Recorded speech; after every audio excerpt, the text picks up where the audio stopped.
Today on Open Minds UFO Report, Hillary Clinton's campaign manager John Podesta's leaked UFO emails, including Hillary expecting Jimmy Kimmel's UFO question, Podesta's scheduled meeting with Edgar Mitchell about UFO disclosure, and Podesta's UFO meeting with U.S. Air Force generals, an admin at Area 51, and a rock star. Your Open Minds UFO Report starts now.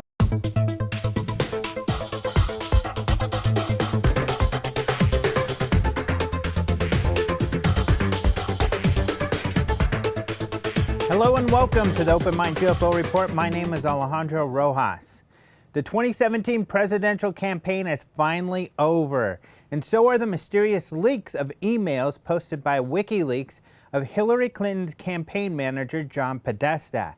At OpenMinds.tv, we often cover the news of Podesta's interest in the UFO topic, an interest that was reflected in his leaked emails in surprising ways. One string of emails was regarding Clinton's campaign appearances on Jimmy Kimmel Live and Clinton's expectation to talk about UFOs, or rather UAPs, which stands for Unidentified Aerial Phenomena. More on that in a minute. Hillary's first campaign appearance on Jimmy Kimmel was on November 5th last year. In one of Podesta's leaked emails dated November 5th, 2015, at 7:36 p.m., he asked Clinton's Deputy Communications Director, Christina Shockey, how was Jimmy Kimmel? Her reply came the next day, and it was rather interesting. Shockey wrote, "She was charming, got lots of laughs, and worked in a lot of message, including climate change. He didn't end up asking her about UFOs!" She was very disappointed. She practiced UAPs for 5 minutes beforehand. Shockey likely knew Podesta would be interested if Kimmel asked about UFOs, as all of us in the UFO field were also. Kimmel had previously asked Bill Clinton and President Obama about UFOs. This email showed Hillary's campaign was ready for the question. In fact, Podesta had practically dared the media to ask her about them a month prior. In a response to an interview with Hillary by Lena Dunham, Podesta tweeted, "Great interview at Lena Dunham, but Lena, ask her about aliens next time, !" Hashtag, the truth is out there. Kimmel did get a chance to ask Hillary about UFOs in another interview. In Hillary's appearance on Jimmy Kimmel Live in March of this year, when asked, Hillary said she was interested in looking into UFOs and Area 51 as her husband had done. She said, "I would like us to go into those files and hopefully make as much of that public as possible." She also informed Kimmel that there was a new term for UFOs, which was Unexplained Aerial Phenomena, UAP. Despite her practice, she got the term slightly off. As mentioned earlier, it actually stands for Unidentified Aerial Phenomena. It is a term that is used by researchers looking to skirt the public perception of the term UFO, and is one researchers feel is more accurate. Podesta has been using the term ever since meeting with members of the National Aviation Reporting Center on Aerial Phenomenon, also known as NARCAP. NARCAP is a well-respected organization that investigates pilot sightings. NARCAP's director, Ted Rowe, will be at the 2017 UFO Congress in February to discuss their work. Another string of emails that greatly interested UFO researchers were emails between representatives of former astronaut Dr. Edgar Mitchell and Podesta's office. Apparently, Mitchell wanted to meet with Podesta to discuss UFO matters. People interested in the topic of UFOs are familiar with Mitchell's interest in the subject. He often talked about growing up in Roswell, New Mexico, and believing the locals who told him they were around when an alien spacecraft crashed in the desert outside of town in 1947. Before heading up Hillary's campaign, Podesta was a senior advisor to President Obama. Apparently, Mitchell's representatives felt it was very important that Podesta and Mitchell meet soon after leaving that position. An email dated January 18th, 2015 read, "As 2015 unfolds, I understand you are leaving the administration in February. It is urgent that we agree on a date and time to meet to discuss disclosure and zero-point energy at your earliest available after your departure." Podesta's UFO interests seem to be centered around more mainstream, palatable research. His use of the term UAP is an example. UAP is often used by scientists and other serious researchers who seek to distance their work from the more fringe elements. Although Mitchell says he never saw a UFO while working with NASA or in space as an astronaut, he did believe there was a cover-up. This and other more fringe ideas on the topic put him at odds with NASA, but this did not seem to bother Podesta.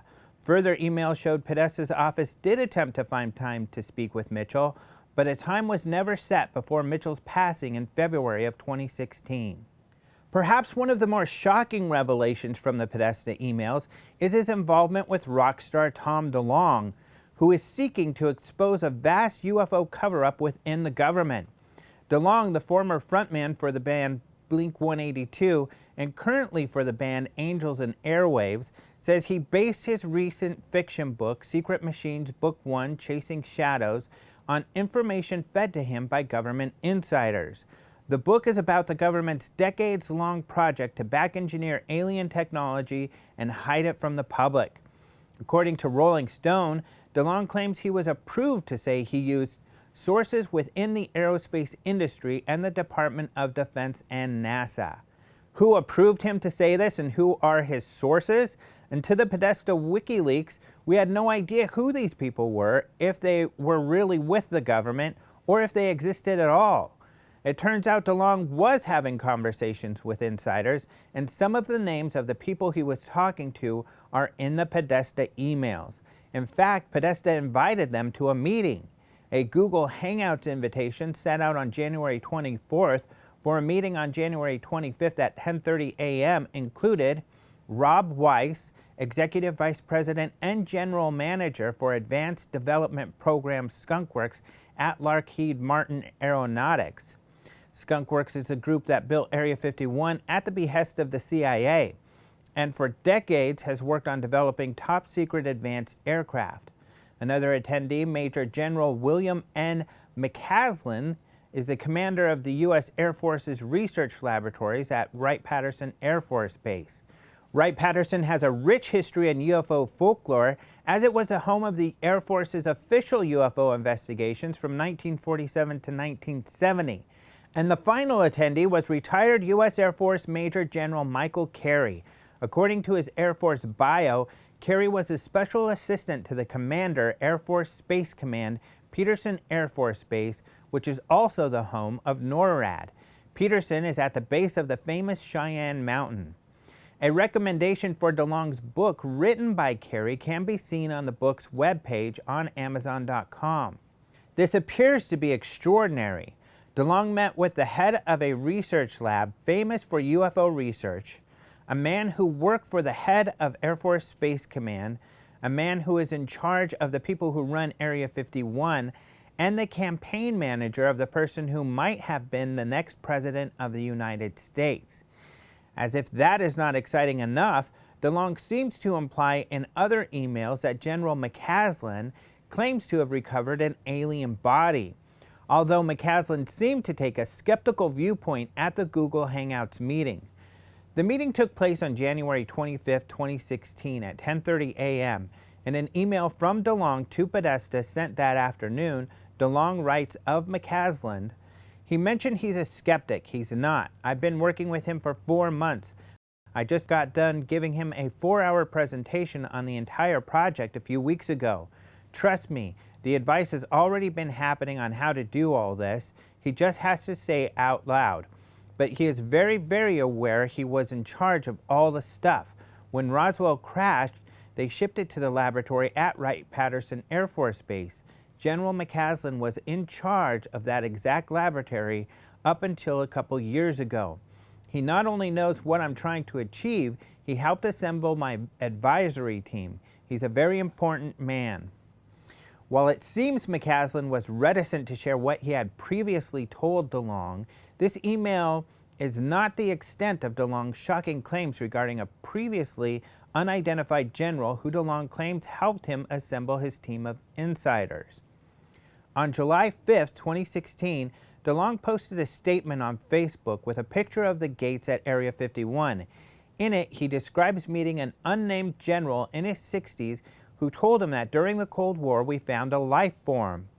DeLong told the general he needed help getting the story out to young adults, so the general helped him assemble a team of advisors, just as he told Podesta McCaslin had done. DeLong writes, "I was given 10 advisors, each with knowledge in different areas that pertain to UFOs and the very real national security issues associated with them." This statement is similar to statements he has made in interviews, including on popular late-night paranormal radio show Coast to Coast AM. It is not a leap to see DeLong as suggesting McCaslin was the guy who told him, "We found a life form." So apparently DeLong has had high-level meetings. But can we believe that McCaslin has told him that the U.S. Air Force recovered an alien body and is back engineering alien technology and is helping him assemble a team to reveal this information to the public? You can read more about the different perspectives UFO researchers are taking on these revelations in our story on this topic at openminds.tv. You can also share your opinions in the comments below. That's your Open Minds UFO report for today. You can find these stories and more at openminds.tv. We post fresh UFO news daily. You can also follow us on Twitter at OpenMindsTV, and you can find us on Facebook. You can now view lectures from the International UFO Congress on our Open Minds UFO video portal. For one low price, you gain access to an archive of lectures and other Open Minds production videos. We have also opened up registration for the 26th Annual International UFO Congress. Most of the speakers have been listed. If you want to get your tickets at discounted prices, order your early bird tickets now at ufocongress.com. Let us know if you enjoyed today's episode by liking the episode on YouTube and leaving us your comments in the section below. You can also download our podcast, Open Minds UFO Radio, on iTunes or at openminds.tv/radio. Thanks again for joining us today for OpenMinds.tv. I'm Alejandro Rojas.